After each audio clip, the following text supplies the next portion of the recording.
Hi everybody. I am showing you the pails that I made for swap on Two Peas in a Bucket, and I wanted to show this on my YouTube because I did something kind of different. Normally with altered pails you use paper or whatnot to decorate the outside, and I've always had a problem with the Mod Podge. I just think it looks tacky and it wrinkles up everything, not getting all the paper on straight and then having to do with holes, and it was just a pain in the rear and a big mess. So what I decided to try was using canvas, and forgive my scrapbook table, it's an absolute mess. You can see this is actually canvas. It's material. So I went ahead and I created my piece. It's almost 7.5 inches. It's just a little bit shy of 7.5 inches. And I did the seams on the top, a 1/4 inch down.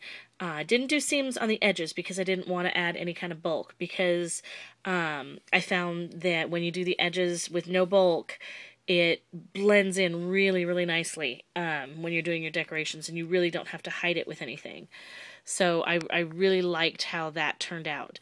The holes were really easy to do. I just, cut them and then stick them on there. That one I messed up a little bit, but thankfully ribbon will wonderfully hide that.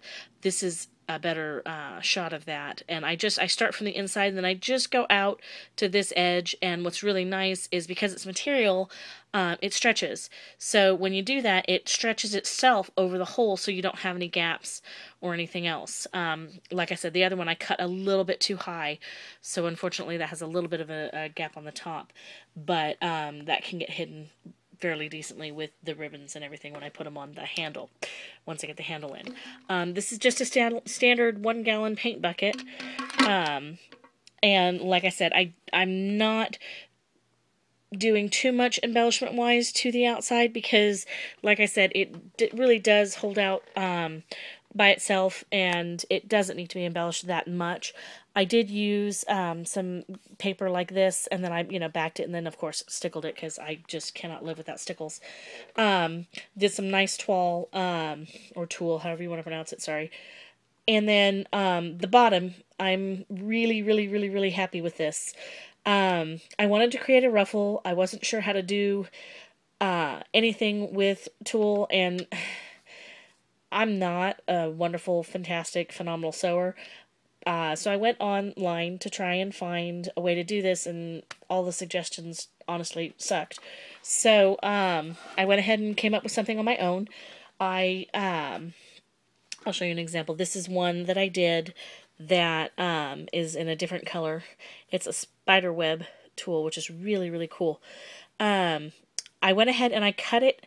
I think this one is 6 inches wide. Yeah, 6 inches wide, and then I folded over 2 inches of about, actually I lied. It's about 1.5 inches here, and then what I did was, on the edge. Oops, I'm like not focusing my camera. Sorry. On the edge of this, I sewed it in a straight line, as close to that edge as possible. I left maybe 1/8 of an inch, and then once I did that whole straight line, I went back. On the opposite side of it, I put about, let's see, 3/8, almost 1/2 inch of a gap, because I have a 1/4 inch elastic band that runs on the inside of this.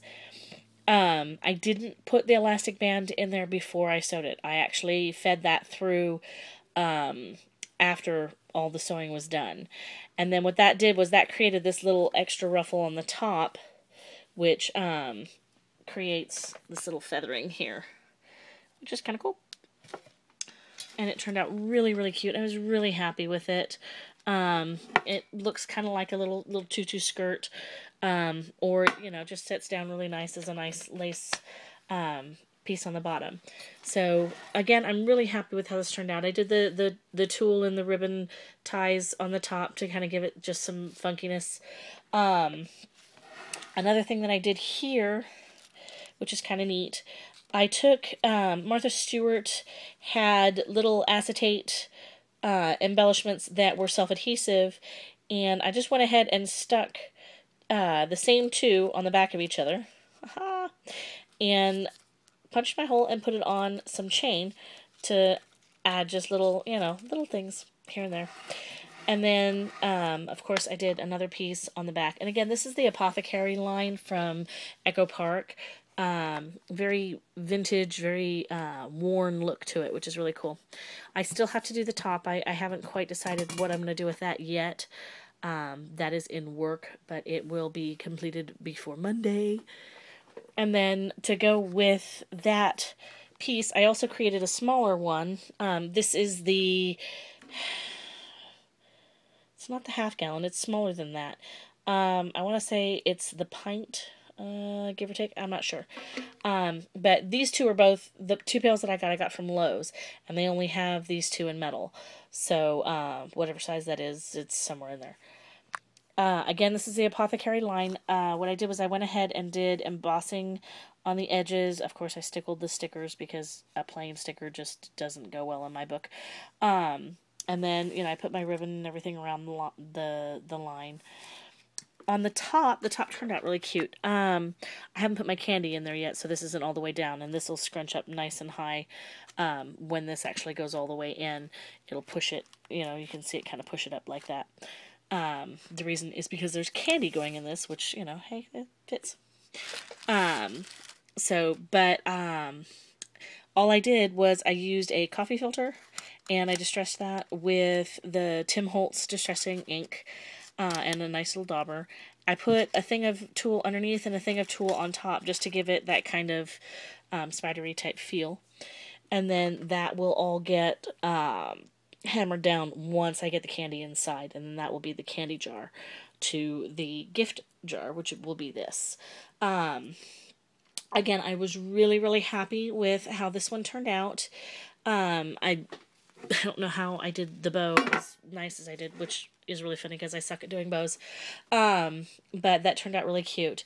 It is a little bit more whimsical than I was hoping to do, but like I said, I'm really happy with the results. I hope my partner is too, because I know she wanted a little bit more adult themed with this line, but this is kind of where my brain went, and I think it turned out really cute. So I hope you like it. I may go back in and add a little bit of crystals just to accent some things up in a little bit. I just haven't found them in my stash yet. So once I find my heat setter for my crystals, I will probably go ahead and do that. So thank you for watching, and I hope you liked my altered paint can. Have a good day.